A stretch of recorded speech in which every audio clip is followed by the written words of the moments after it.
Welcome, horror seekers, to Dark Thread. If you haven't yet, remember to subscribe and ring that bell. Every week I bring stories of things better left unseen, voices from beyond our understanding, darkness that won't stay hidden. Tonight's episode is about a board, a dangerous board. These are 3 true feeling stories of lives shattered by one piece of wood and sliding glass. By the end, you may never trust shadows again. Let's begin. Story 1, Lost Among the Whispers. I had been married to Damien for 5 years, my second husband, and he was everything my first never was: gentle, reliable, caring. He had a 22-year-old daughter, Lila, who lived with us. We lived with our elderly Great Dane, Bramble. Life felt peaceful. One evening we went to a local theater to see a hokey supernatural thriller. It featured a seance and a vintage spirit board. I thought it was corny, but Damien seemed fascinated. A few days later he ordered us one, just for fun. Lila and I sat with him that night, lit candles, whispered silly questions, and mostly laughed when nothing happened. We thought the board was harmless, but then Damien grew secretive. I'd wake at night to find him in the kitchen, softly spelling questions to the board. When I asked, he always denied it. I didn't press. I feared he'd react badly. Soon odd things began. Lights flickered, soft voices echoed in empty rooms. Cold drafts passed across my arms. At times I felt watched, even when I was alone. Then Bramble vanished overnight. Damien insisted the dog ran off, but Bramble never left our yard. We searched for hours, called shelters, posted online. Nothing. That night our frustration boiled over. "I know you did something with that stupid board." He glared, voice tight. "You're imagining things. You're obsessed with it. Maybe you took Bramble and hid him?" He didn't speak, only locked himself in the bedroom. Lila and I slept downstairs, wrapped in blankets, listening as the storm outside intensified. In the morning, the rain had flooded the street in front of our house. City workers came to clear a clog.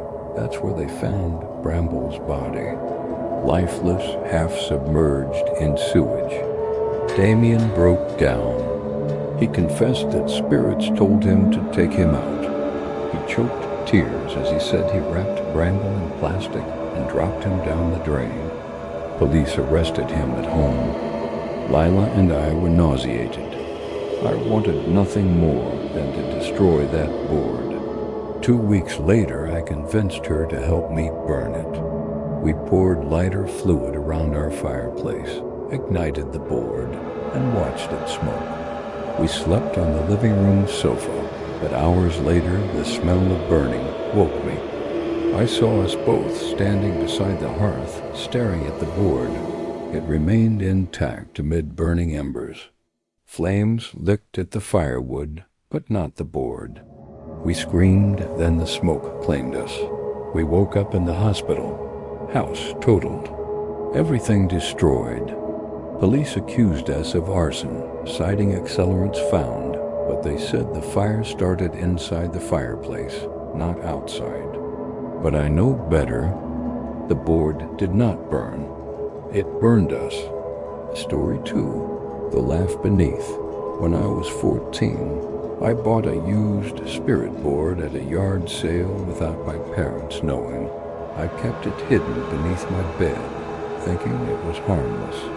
My friend Carlos and I tried it one stormy afternoon. Candles lit the room. We dared each other to ask questions. Nothing happened at first. Then Carlos asked, "Should I live?" The planchette jerked. "No." Laughter bubbled between us. But when I asked, "Who are you?" it moved, E-R-I-N. We froze. Suddenly I heard a child's laughter, not Carlos's. I looked under the bed quickly. Darkness glinted back, a pale, smiling face.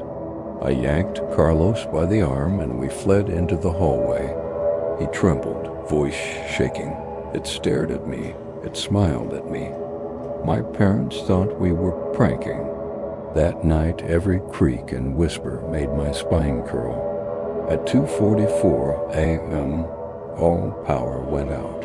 Heavy breathing came from under the bed. Hidden hands grabbed my ankles. Carlos screamed. My parents turned on lights. Nothing was there. Mattress had long drag marks across the floorboards. The board vanished.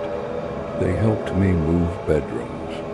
I still sleep with my feet tucked fully in bed. Even now I shudder when I hear faint laughter at night. Story 3, The Cabin's Voice. During senior year, I dated Mia Smart, creative and obsessed with paranormal history. One autumn weekend, she invited me to her family's remote lake house. Her parents were away, and Mia brought snacks, wine, and a supernatural board. We laughed at first, but after dinner, we lit candles and sat across from each other at the table. I asked a silly question: will we be together after graduation? The board didn't move, but Mia seemed distant, her eyes glazed, smile gone. She spoke not in her voice, but a gravelly tone. She can't leave what she welcomed. Door is open. I scrambled back, heart racing. She collapsed. When she woke, she claimed everything was normal. I wanted to leave, but a late thunderstorm left roads flooded. A few hours later, I woke to whispers. Mia sleepwalked. She crawled to the front door, stepped outside into rain, holding the now dry board. She turned, mouth moving. Once it's inside, you understand. I ran into the woods and sheltered in a parked car until dawn. When I returned, the board lay in her living room. She smiled as though nothing had changed. A month later, police reported a hiker missing by the lake. His phone was found. On it, a voice note. Her voice, calm edge whisper. Once it's inside, you understand. I moved far away. She calls once in a while. Her voice sounds peaceful. 3 stories, 3 boards, 3 lives broken by something beyond comprehension. The board is not a game. It does not answer. When you touch that planchette, you invite. And what comes through may never let go. This is Dark Thread. Press subscribe if you want more real nightmares. Sleep if you can. If you liked this episode, you might like the episode where I tell stories about shadow people. They like to hide in the dark corners of our lives until we turn around and they get inside of us. Or you could listen to the episode where I talk about hitchhikers in the back seat. No matter how fast you drive, they always ride along until you let them out.